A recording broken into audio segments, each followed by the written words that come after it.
തരൂരിന് പറക്കണം. പറക്കാൻ ആരുടെയും അനുവാദം വേണ്ട എന്നും ചിറകുകൾ തന്റേതാണ് എന്നുമാണ് തരൂരിന്റെ ഏറ്റവും പുതിയ എക്സ്പോസ്റ്റ്. ഈ 16 വർഷവും കോൺഗ്രസ് ചിറകിൽ പറന്ന തരൂരിന് മോദി പുതിയ ചിറകുകൾ നൽകിയിരിക്കുകയാണ്. അതുകൊണ്ടാണ് ഓപ്പറേഷൻ സിന്ദൂറിൽ രാഹുൽ ഗാന്ധി ഉന്നയിച്ച ഗൗരവത്തിലുള്ള ചോദ്യങ്ങളെ നിസാരവൽക്കരിച്ച തരൂർ മോദി വക്താവാകുന്നത്.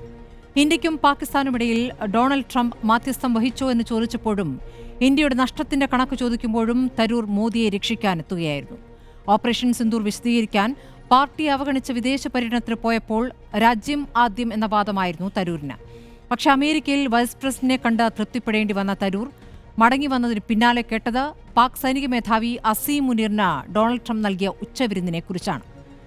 തരൂരിനെ കണ്ടില്ല എന്ന് നടിച്ചും പാർട്ടിയിലെ ജനാധിപത്യം പറഞ്ഞും ഇതുവരെ കോൺഗ്രസ് നിന്നു. പക്ഷേ ഇന്ന് ഖാർഗെയും കെ സിയും നടത്തിയ പ്രതികരണങ്ങൾ നൽകുന്ന സൂചന എന്താണ്? തരൂരിനെ പറത്തി വിടുമോ?